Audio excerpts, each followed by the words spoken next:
Sepekan terakhir, kasus bangkai babi di kawasan Kota Medan dan Kabupaten Deli Serdang jadi teror yang menakutkan. Ribuan bangkai babi yang mengapung di beberapa sungai dan tepi perairan menjadikan banyak warga khawatir akan menyebarnya berbagai penyakit.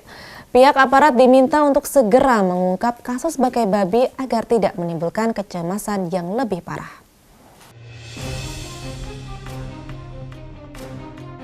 Ketua Majelis Hukum dan HAM Pimpinan Wilayah Muhammadiyah Sumatera Utara yang juga dekan satu Fakultas Hukum UMSU Faisal Adang menyampaikan keprihatinannya atas menyebarnya bangkai babi di beberapa sungai dan perairan Kota Medan dan Kabupaten Deli Serdang. Sejauh ini tidak ada penjelasan dari mana ribuan bangkai babi itu berasal. Pemko Medan sudah membentuk tim investigasi untuk mencari pelaku pembuangan bangkai babi yang sudah terserang penyakit kolera itu. Faisal Adang meminta agar pihak berwajib dapat segera mengungkap pelaku pembuangan bangkai babi agar persoalan ini tidak menjadi lebih membesar. Bangkai babi telah menjadi teror bagi masyarakat khususnya umat Islam karena mereka tidak berani memanfaatkan air sungai dan waduk. Bahkan warga enggan mengkonsumsi ikan dari kawasan perairan Percut Deli Serdang karena bangkai babi mengapung di beberapa lokasi pantai Percut melalui aliran sungai. Berikut petikan wawancara TV-mu Saiful Hadi dan Masnal Rifai dengan Faisal Adang. Ya, saya pikir pemberitaan yang sekarang itu menjadi viral di Sumatera Utara terkait dengan bangkai babi yang beredar di hampir ya berbagai tempat di aliran sungai, danau. Ini merupakan suatu suatu kejadian serius ya, kejadian serius terkait dengan pencemaran lingkungan yang sangat luar biasa, dan saya kira bukan hanya terkait dengan pencemaran lingkungan, tapi teror yang memang menakutkan bagi umat Islam gitu. Oleh karena itu pihak yang berkompeten dalam hal ini harus melakukan tindakan-tindakan yang serius, jangan bermain-main dalam mengusut tuntas siapa pelaku yang membuang bangkai babi ini gitu. Saya pikir kalau terkait dengan pencemaran lingkungan, Undang-Undang Lingkungan Hidup kan sudah jelas mengatur bahwa barang siapa yang melakukan pencemaran lingkungan itu dapat dihukum minimal 2 tahun penjara dan maksimal 6 tahun penjara dan denda miliaran rupiah gitu. Di samping itu saya pikir perlu peningkatan serius penghukuman. Kenapa?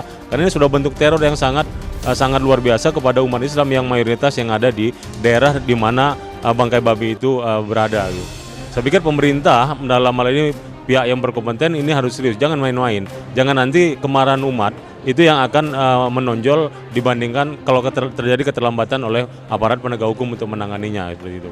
Kasus Danau Siombak itu kan bukan aliran sungai, tapi kan ratusan juta babi di situ. Iya, ini yang mengherankan kita gitu. Kalau seandainya katanya dibuang di sungai lalu dia mengalir gitu. Tapi ada tempat yang di Marelan Danau Siombak di sana itu ditemukan juga bangkai babi yang juga kita juga bingung dari mana alirannya gitu. Berarti kan ada kemungkinan besar, dugaan besar, ini ada skenario untuk menakut-nakuti masyarakat dalam artian untuk menimbulkan keresahan di tengah masyarakat gitu.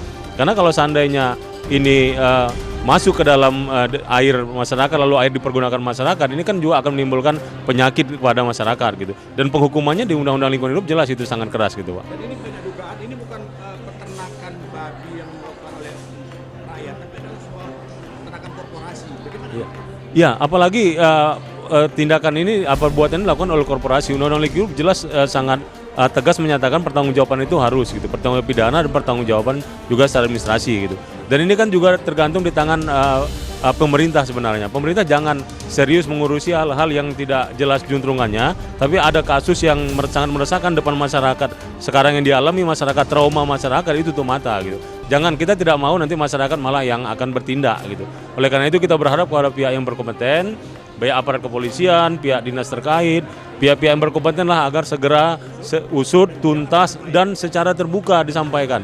Dan jangan ada permainan-permainan di balik ini, karena kita tidak mau masyarakat yang akan mengambil tindakan seperti itu. Belum selesai kasus bangkai babi, 2 hari terakhir muncul pula kerupuk jange berbahan baku kulit babi. Kerupuk jange biasanya terbuat dari kulit sapi dan dipasarkan di banyak lokasi. Kali ini terungkap adanya kerupuk jange yang bahan bakunya berasal dari kulit babi. Saiful Hadi, Masnal Rifai, dan Farhan Tanjung memberitakan dari Medan, Sumatera Utara.